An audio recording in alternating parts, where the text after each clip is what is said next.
बंधन बैंक के recent Q1 FY27 के फाइनेंशियल रिजल्ट्स आते ही स्टॉक एक ही सिंगल ट्रेडिंग सेशन में 15% से लेके 19% तक कोलैप्स हो गया। और अगर आप इसको इसके 52 वीक हाई से देखें तो स्टॉक लगभग 45% ड्रॉडाउन दे चुका है, यानी 45% डाउन आ चुका है। अब हेडलाइंस में तो ना आपने देखा होगा कि नेट प्रॉफिट जो है वो ऑलमोस्ट 35% ईयर ऑन ईयर बढ़ के 1063 तक शो हो रहा है। लेकिन अगर प्रॉफिट बढ़ा ही है तो स्मार्ट मनी या फिर जो इंस्टीट्यूशनल इन्वेस्टर्स हैं उन्होंने स्टॉक को इतनी गंदी तरह से डंप किया क्यों? तो ये एक बड़ा सवाल है और इसका आंसर मैं आपको जरूर दूंगा इस वीडियो में। तो उससे पहले अगर आप चैनल पर नए हैं तो चैनल को सब्सक्राइब जरूर कीजिएगा, और टेलीग्राम पर भी आप जुड़ सकते हैं जहाँ पर इंपॉर्टेंट अपडेट्स टाइमली शेयर होते रहते हैं। ठीक है, तो मैं इस क्वेश्चन का आपको आंसर देता हूँ। देखो, आंसर यही है कि प्रॉफिट ना और ऑप्टिकल प्रॉफिट ये दोनों अलग चीजें हैं। मैं आपको समझाता हूँ। देखो, जो बैंक का कोर ऑपरेटिंग प्रॉफिट है ना, वो होता है प्री प्रोविजन ऑपरेटिंग प्रॉफिट जो इस बैंक का है। और वो ना 18.6% गिर के 1358 करोड़ रह गया है। और जो इसका ओपीएम है, यानी कि जो ऑपरेटिंग मार्जिन है इसका, वो भी 500 बेसिस पॉइंट कॉन्ट्रैक्ट हुआ है, यानी कम हुआ है। अब यही एक बड़ा रीजन था कि इस स्टॉक में भारी गिरावट देखने को मिली। यानी कि बॉटम लाइन ये है कि प्रॉफिट सर्ज जो हुआ है ना, वो सिर्फ लोअर प्रोविजंस की वजह से दिख रहा है। ठीक है, कैपिटल मार्केट जो होता है ना वो हमेशा कोर ऑपरेटिंग प्रॉफिट यानी कोर ऑपरेटिंग बिजनेस को ही रिवॉर्ड करती है, और उसी के बेसिस पे अकाउंटिंग होती है। तो यही एक रीजन था कि इसके अंदर हमें बहुत बड़ी गिरावट देखने को मिली। मैं आपको अगले कुछ इसके पैरामीटर्स दिखाता हूँ, उससे आपको चीजें और भी ज्यादा क्लियर हो जाएंगी। देखिए, जो पोस्ट अर्निंग कॉल होती है ना, वो इस स्टॉक के लिए एक बहुत बड़ा पैनिक ट्रिगर भी थी।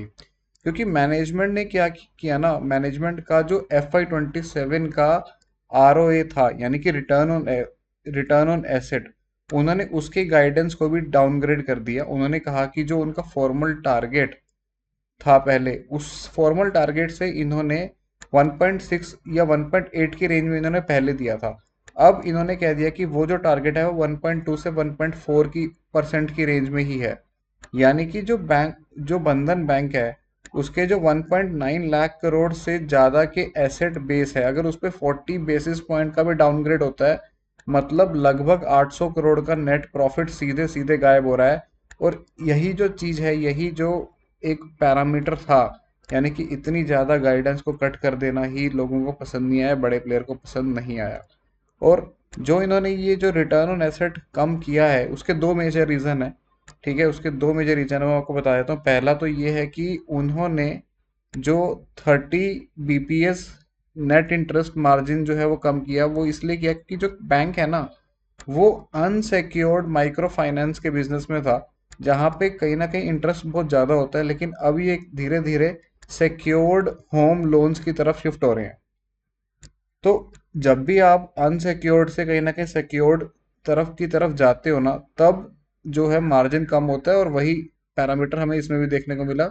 और दूसरा जो है, बैंक जो है अपने ओपेक्स के ऊपर खर्चा कर रहा है, यानी कि जो इसका ऑपरेटिंग एक्सपेंसेस है, यानी कि आईटी कंपनीज को ये बिजनेस देगा एक तरीके से। और जो भी इसको, जैसे मान लो कई बार होता है कि बैंक में पुराने सिस्टम्स हैं या उनका जो कोर बैंकिंग एसेट है वो पुराना है, तो उस सब पे खर्चा करेगा। तो एक बारी का खर्चा है, लेकिन लॉन्ग टर्म जो है वो इन सब चीज़ों से बैंक को अच्छा, मतलब एक अच्छा चीज़ मानी जाती है कि बैंक अपने पुराने सिस्टम जो है उसे चेंज करके एक नई टेक्नोलॉजी की तरफ जा रहा है।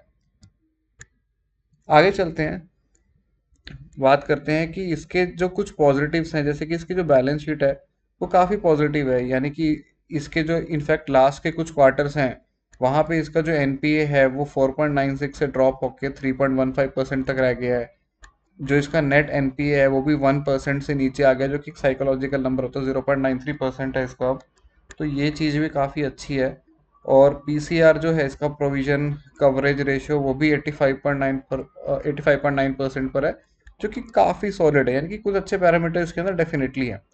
उसके बाद हम इसकी कुछ चीज़ों की और बात करें, जो कि इसका एसेट मिक्स है। उसमें भी जो बंधन बैंक है वो एक मेजर ऑपरेशनल ट्रांसफॉर्मेशन से गुजर रहा है। ठीक है, तो इसके जो एडवांसेस थे वो भी अब 1.55 लाख करोड़ हो चुके हैं। और इसने क्या किया कि जो सिक्योर्ड लोन्स हैं इसके, वो इसने उसका शेयर बढ़ाकर अभी इसने 57% कर दिया है। और जिसमें इनफैक्ट 57% में भी इसका जो है कि हाउसिंग फाइनेंस जो है वो मेजर कंपोनेंट लेता है। तो काफ़ी अच्छी चीज़ें हैं इसके अंदर, ऐसी बात नहीं है। और इनफैक्ट इसको होलसेल कॉरपोरेट बुक में 70% रेटिंग मिली है, ए नेगेटिव, वो जो कि बुरी रेटिंग नहीं है। और इनफैक्ट यहाँ पर इसको triple A and A plus की रेटिंग मिली है, जो कि काफ़ी अच्छी है। और कुछ चीज़ों की बात कर लेते हैं बैंक के बारे में। कासा रेशो है, यानी कि करंट अकाउंट सेविंग अकाउंट का जो रेशो है वो भी कहीं ना कहीं इंप्रूव होकर 29.4% पर अप्रोक्सीमेटली आके है, जो कि एक अच्छी बात है। और कॉस्ट ऑफ फंड्स कंट्रोल करने के लिए ये बैंक जो है वो लो कॉस्ट नाबार्ड जो चैनल्स होते हैं जो ओ या फिर जो बाकी कुछ रीफाइनेंसिंग चैनल्स होते हैं उन पे उनके साथ ही काम करता है। ओवरऑल मैं अपना स्टांस इसके बारे में बताऊं तो ये सारे फंडामेंटल पिलर्स को कंबाइन करते हुए ये थोड़ा सा जो बैंक है वो एक कॉशियस रहने की सलाह है यहाँ पे। क्योंकि कहीं ना कहीं जो ये ना फंडामेंटली डी रिस्क होना चाह रहा है, जो कि मुझे चीज़ बहुत अच्छी लगी है। कि ये देखो हमने जैसे अभी चीज़ें डिस्कस करी कि जितने भी इसके डेंजरस पैरामीटर्स थे उस सबको डी रिस्क करके ये कहीं ना कहीं सेफ साइड पे खेलना चाह रहा है बैंक। बट इसके रिजल्ट्स जो है ना वो हमें 2-3 साल में पता लगेंगे। इमिडिएटली ये थोड़ा सा बताना टफ है। ठीक है, तो ओवरऑल मुझे इतना बुरा नहीं लग रहा, और इस वैल्यूएशन पे तो बुरा नहीं लग रहा। मैं आप इसके टेक्निकल्स पे भी अब जाऊंगा। हम इसके डिटेल्ड जो हमें चार्ट एनालिसिस है वो भी करने वाले हैं। तो चलिए चार्ट से ही शुरुआत करते हैं, चार्ट पे चल के देखते हैं कि इसके अंदर और क्या लग रहा है। तो अगर आप ये चार्ट देखें तो ईयरली के टाइम फ्रेम से तो ये आपको क्लियरली दिखेगा कि ये जो बैंक है लगातार नीचे ही गिर रहा है, इसके अंदर गिरावट ही है, कुछ भी इसमें अभी अच्छा प्राइस एक्शन बना नहीं है। 6 मंथ्स के टाइम फ्रेम पे जाके भी आपको सेम ही दिखेगा। 3 मंथ्स पे एक इंटरेस्टिंग पिक्चर है। जब ये बैंक कंसोलिडेट होके इसने अपने आईपीओ प्राइस के बाद ऑलमोस्ट देख लीजिए आपकी 740 का इसने ऑलमोस्ट हाई लगाया है, और वहां से नीचे आता आता ये 128 तक भी आ चुका है। तो कितना ज़्यादा, अगर किसी ने आईपीओ में बाय किया था और हाई होल्ड करके रख लिया तो काफ़ी ज़्यादा लॉस उसे देखने को मिल सकता है। उसके बाद से देखिए आप बैंक लगातार नीचे जा रहा है। एक अच्छी चीज़ इसमें ये हुई थी कि यहाँ पे कहीं इसने पहले एक बॉटम बनाया था, और अभी जो है उसको थोड़ा सा ब्रेक तो कर चुका है ये, लेकिन जो ये नया इसने बॉटम बनाया है कहीं ना कहीं ये दोबारा से उसी रेंज के अंदर आके प्राइस एक्शन फॉर्म करने की ट्राई कर रहा है। बहुत अच्छा प्राइस एक्शन अभी बना नहीं है। मैं एक लेवल बनाऊं अगर, तो इसने ये लेवल बनाया था और इसके अंदर आके अब ये धीरे धीरे से ऊपर जाने की ट्राई कर रहा है। एक अच्छी चीज इसमें ये है कि अगर मैं वीकली के टाइम फ्रेम पे आपको लेके चलूं तो आपको ये चीज दिखेगी कि कहीं ना ये जो था ये अपने ट्रेंड लाइन के ऊपर आ ही नहीं पाता था। ये इसमें एक ट्रेंड लाइन है, आप देख लीजिए। ये एक ट्रेंड लाइन थी जिसके ऊपर ये कभी नहीं आ पाता था, और रिसेंट में ना इसके अंदर अच्छी बाइंग हमें देखने को मिली थी, जिसकी वजह से ये कहीं ना कहीं ट्रेंड लाइन के ऊपर भी आया है। मैं आपको वीकली में चार्ट पे जाके दिखाता हूँ, आपको अच्छे से समझ में आएगा। हाँ, ये देखिए इसने इस ट्रेंड लाइन को ब्रेक भी किया, और कहीं ना कहीं ये कंसोलिडेट करके ब्रेकआउट वाला स्ट्रक्चर बना रहा था, लेकिन ये रिजल्ट्स बहुत इसके खराब आए और ये वापस कहीं ना कहीं इस रेंज में आ रहा है। तो इंपॉर्टेंट पॉइंट ये हो जाएगा इसके अंदर, मैं इस बॉक्स को तो डिलीट कर देता हूँ, कि अगर जो ये नीचे आ रहा है तो इसने दो जोन बनाए थे ऊपर जाते हुए। पहला जोन ये था जिसके अंदर ये ऑटोमेटिक अभी आ चुका है, और दूसरा जोन कहीं ना कहीं इसका ये वाला है। तो अगर ये बैंक यहाँ तक आने के बाद यहाँ कंसोलिडेट करके ये प्राइस एक्शन ऊपर बना रहा है तो कहीं ना कहीं इस बैंक में हमें अच्छा एक टर्न अराउंड भी देखने को मिल सकता है। अगर ये लेवल्स को ब्रेक करके नीचे आता तो शायद फिर ये नया लो लगा दे, तब इंटरेस्ट नहीं रहेगा इसके अंदर बहुत ज़्यादा।